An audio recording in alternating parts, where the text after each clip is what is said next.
Hi అండి. నమస్తే. Welcome back to my channel తెలుగమ్మాయి ముంబైలో సుధా. అందరూ ఎలా ఉన్నారు ఫ్రెండ్స్? నేనైతే చాలా బాగున్నాను. మీరు నా ఛానల్ ఫస్ట్ టైం చూస్తున్నట్లయితే please subscribe my channel, like and comment. మీకు నా వీడియోస్ నచ్చినట్లయితే ఒక లైక్ ఇవ్వండి ఫ్రెండ్స్. మీరు లైక్ ఇవ్వడం వల్ల నా వీడియోస్ చాలా మందికి రీచ్ అవుతాయి కాబట్టి ప్లీజ్ లైక్ ద వీడియో. నేను ఈరోజు అందరికీ ఫేవరెట్ అయిన పూరీని తయారు చేశాను. అది ఎప్పుడు గోధుమ పిండి మైదా పిండితో కాకుండా ఇలా నా స్టైల్లో ఒకసారి చోడుపిండి లేదా రాగి పిండి అంటాం కదా, దాంతో పూరీని తయారు చేయండి, చాలా బాగుంటుంది. దీనికోసం ముందుగా చూపిస్తున్న విధంగా ఒక 2 కప్పుల వరకు గోధుమ పిండిని తీసుకున్నాను. మీరు చేసే క్వాంటిటీ బట్టి గోధుమ పిండిని తీసుకోవచ్చు. ఇలా 2 కప్స్ గోధుమ పిండిని తీసుకున్న తర్వాత ఒక ప్లేట్లో వేసుకొని అదే కప్పుతో 1 కప్పు రాగి పిండిని కూడా తీసుకోవాలి. ఈ రాగి పిండిని కూడా తీసుకున్న తర్వాత ఈ రెండింటిని ఒక ప్లేట్లో వేసుకొని కొంచెం మనం సూజీ అంటాం కదా, ఉప్మా రవ్వ, దాన్ని కూడా ఒక స్పూన్ యాడ్ చేసుకోవాలి. ఇలా యాడ్ చేసుకున్న తర్వాత 3 కలిసే విధంగా ఒకసారి కలుపుకొని కొంచెం సాల్ట్ని కూడా యాడ్ చేసుకోవాలి. ఈ పిండికి సరిపడిన సాల్ట్ని ఇక్కడే యాడ్ చేసుకోవాలి. ఇలా సాల్ట్ని కూడా యాడ్ చేసుకున్న తర్వాత ఈ పిండిలో కొంచెం ఒక స్పూన్ వరకు నెయ్యిని కూడా యాడ్ చేసుకోవాలి. నెయ్యి లేదా ఆయిల్ని చపాతీ లేక పూరీలో యాడ్ చేసుకోవడం వల్ల చాలా సాఫ్ట్గా వస్తాయి. ఒకసారి ఈ విధంగా కూడా ట్రై చేయండి. ఇలా నెయ్యిని కూడా యాడ్ చేసుకున్న తర్వాత చక్కగా వీటన్నింటినీ కలిసే విధంగా సాల్ట్, ఇంకా ఈ రాగి పిండి, గోధుమ పిండి, నెయ్యి కలిసే విధంగా చూపిస్తున్న విధంగా ముందు చక్కగా ఆ వాటర్ వేయకుండా కలుపుకోవాలి. ఇలా బాగా కలుపుకున్న తర్వాత కొంచెం కొంచెంగా వాటర్ వేస్తూ కొంచెం గట్టిగా చపాతీ ముద్దలా కలుపుకోవాలి. ఇలా కొంచెం కొంచెం వాటర్ వేసుకోవాలి. మరీ ఎక్కువగా వేసినట్లయితే పూరి అనేది సరిగా రాదు కాబట్టి చక్కగా వాటర్ని చూస్తూ యాడ్ చేసుకొని సాఫ్ట్గా చపాతీ ముద్దలా కలుపుకున్న తర్వాత ఈ పిండి ఆరిపోకుండా ఉండడం కోసం ఒక స్పూను ఆయిల్ని కూడా యాడ్ చేసుకోవాలి. ఇలా చక్కగా ఆయిల్ని కూడా యాడ్ చేసుకొని పిండికి పట్టే విధంగా ఒకసారి సాఫ్ట్గా చక్కగా కలుపుకోవాలి. ఈ పిండిలో ఆయిల్ని కలిసే విధంగా చక్కగా కలుపుకొని ఒక హాఫ్ అన్ అవర్ పాటు మూత పెట్టుకొని పక్కన పెట్టుకోవాలి. దీనికి కాంబినేషను బొంబాయి చట్నీ చాలా బాగుంటుంది. ఇలా ఒకసారి ట్రై చేయండి, మీ అందరికీ తప్పకుండా నచ్చుతుంది. ఎప్పుడు తినే పూరీ కాకుండా ఒకసారి నా స్టైల్లో రాగి పూరీని కూడా ట్రై చేయండి, మీ అందరికీ తప్పకుండా నచ్చుతుంది. ఒకసారి ఈ విధంగా తయారు చేస్తారని మీతో కూడా నేను ఈ వీడియోని షేర్ చేసుకుంటున్నాను. దీనికోసం ఈ పిండిని పక్కన పెట్టుకున్న తర్వాత బొంబాయి చట్నీ తయారు చేసుకోవడం కోసం స్టవ్ ఆన్ చేసుకొని స్టవ్ పైన కళాయిని పెట్టుకోవాలి. ఇలా కళాయిని పెట్టుకున్న తర్వాత కొంచెం ఆయిల్ని కూడా యాడ్ చేసుకోవాలి.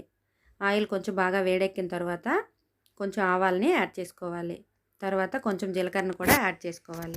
జీలకర్రను కూడా యాడ్ చేసుకున్న తర్వాత ఈ రెండు కూడా ఆయిల్లో చిటపట్లాడే వరకు ఉంచుకొని తర్వాత కొంచెం శనగపప్పును కూడా యాడ్ చేసుకోవాలి. శనగపప్పును కూడా యాడ్ చేసుకున్న తర్వాత ఒక స్పూను మినపప్పును కూడా యాడ్ చేసుకోవాలి. ఇలా మినపప్పును కూడా యాడ్ చేసుకున్న తర్వాత చక్కగా వీటన్నింటినీ బాగా ఫ్రై అవనివ్వాలి. తర్వాత పొడవుగా స్లైసుల్లా కట్ చేసుకున్న ఆనియన్స్ని కూడా యాడ్ చేసుకోవాలి. పొడగ్గా స్లైసుల్లా కట్ చేసుకున్న పచ్చిమిర్చిని కూడా యాడ్ చేసుకోవాలి. తర్వాత ఒక 3 ఎండుమిర్చిని కూడా యాడ్ చేసుకోవాలి. ఇలా అన్నింటినీ యాడ్ చేసుకున్న తర్వాత చక్కగా కలుపుకుంటూ ఫ్రై చేసుకోవాలి. ఆనియన్స్ మరీ బ్రౌన్ కలర్ వచ్చే విధంగా ఫ్రై అవ్వాల్సిన అవసరం లేదు. ఆనియన్స్ ఈ బొంబాయి చట్నీలో కొంచెం సాఫ్ట్గానే ఉంటే చట్నీ చాలా టేస్టీగా ఉంటుంది కాబట్టి కొంచెం ఫ్రై అయితే సరిపోతుంది. ఇలా చక్కగా కలుపుకున్న తర్వాత అందులో కొంచెం సాల్ట్ను కూడా యాడ్ చేసుకోవాలి. సాల్ట్ను కూడా యాడ్ చేసుకున్న తర్వాత కొంచెం పసుపుని యాడ్ చేసుకొని చక్కగా వీటన్నిటికీ పట్టే విధంగా ఒకసారి బాగా కలుపుకోవాలి. ఇలా బాగా చూపిస్తున్న విధంగా కలుపుకున్న తర్వాత కొంచెం కరివేపాకును కూడా యాడ్ చేసుకోవాలి. ఇలా కరివేపాకును కూడా యాడ్ చేసుకున్న తర్వాత చక్కగా కలిసే విధంగా ఇంకొకసారి బాగా మిక్స్ చేసుకోవాలి. ఇలా మిక్స్ చేసుకున్న తర్వాత ఒక టమాటీని తీసుకొని చక్కగా చిన్న చిన్న ముక్కలుగా కట్ చేసుకోవాలి. మీకు నచ్చితేనే టమాటీని యాడ్ చేసుకోండి, లేదంటే పూర్తిగా ఆప్షనల్. టమాటీ వేసుకుంటే చట్నీ అనేది చాలా బాగుంటుంది కాబట్టి నేను ఇక్కడ టమాటీని కూడా యాడ్ చేశాను. ఒక టమాటీ ముక్కల్ని ఇలా చూపిస్తున్న విధంగా ఆనియన్స్లో యాడ్ చేసుకోవాలి. ఇలా యాడ్ చేసుకున్న తర్వాత చక్కగా ఒకసారి వీటన్నిటితో పాటు కలిసే విధంగా మిక్స్ చేసుకుంటూ కలుపుకోవాలి. ఇలా బాగా కలుపుకున్న తర్వాత వీటన్నిటికీ మరీ ఎక్కువగా ఫ్రై అవ్వాల్సిన అవసరం లేదు. ఆనియన్స్ ఇంకా టమాటా ముక్కలు కొంచెం సాఫ్ట్ అయితే సరిపోతుంది. తర్వాత ఇక్కడ చూపిస్తున్న విధంగా కొంచెం శనగపిండిని తీసుకొని వాటర్ వేస్తూ చక్కగా ఉండలు లేకుండా కలుపుకోవాలి.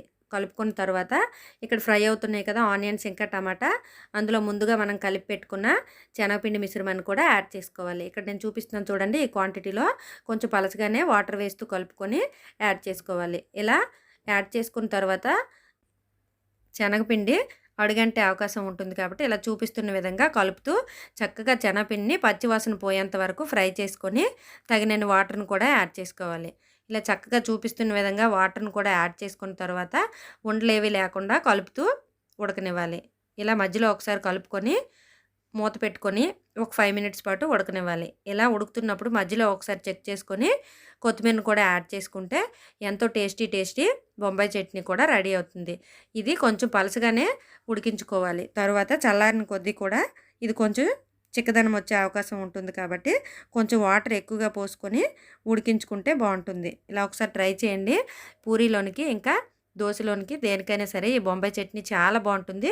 మీకు నచ్చితే పెరుగు కూడా యాడ్ చేసుకోవచ్చు. నేనైతే ఇక్కడ పెరుగు ఏమీ వేయట్లేదు. ఇలా చక్కగా మూత పెట్టుకొని ఉడికించుకోవడం వల్ల పచ్చివాసన పోయి చక్కగా బొంబాయి చట్నీ అనేది ఉడుకుతుంది. ఎంతో టేస్టీ యమ్మీ పూరీలోనికి ఇంకా రాగిపిండి పూరీలోనికి చాలా టేస్టీగా ఉంటుంది ఈ బొంబాయి చట్నీ.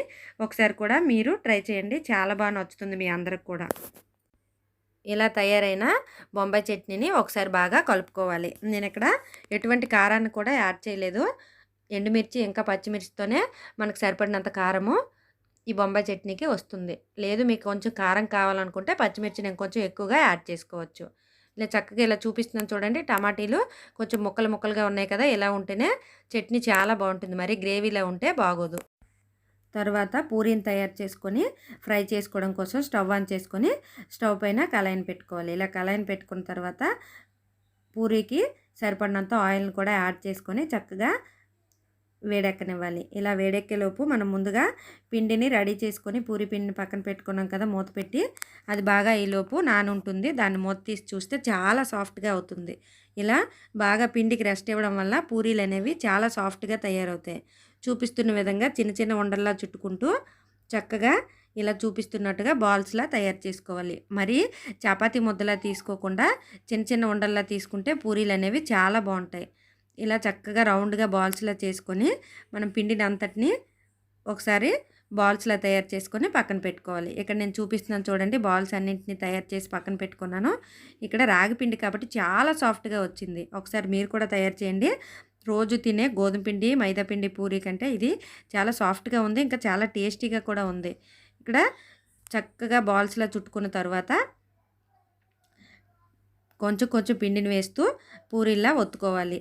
చక్కగా ఇలా ఒత్తుకున్న తర్వాత ఈలోగా స్టవ్ పైన డీప్ ఫ్రైకి సరిపడినంత ఆయిల్ని కూడా పెట్టుకున్నాం కదా, అది చక్కగా వేడెక్కుతుంది.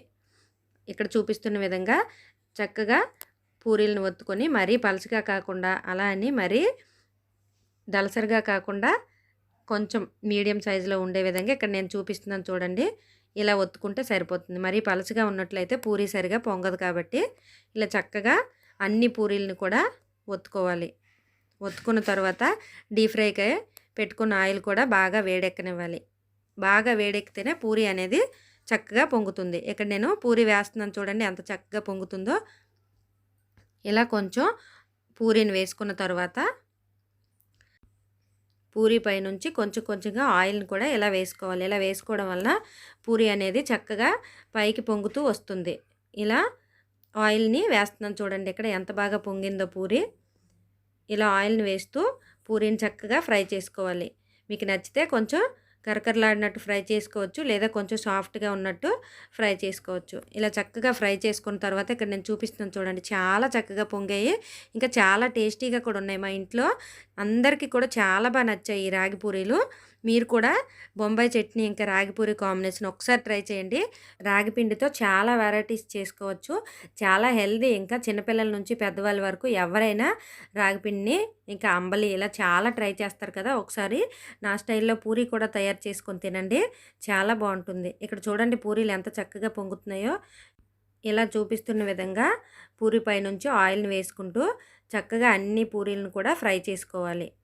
ఇది చాలా బాగుంటుంది డిష్, చాలా హెల్దీ కూడా. మీ అందరూ తప్పకుండా ట్రై చేయండి. మీకు ఎలా వచ్చిందనేది నాకు కామెంట్ బాక్స్లో తెలియజేయండి. Thank you for watching. Please subscribe my channel, like and comment. మీకు ఈ వీడియో నచ్చినట్లయితే ఒక లైక్ ఇవ్వండి ఫ్రెండ్స్.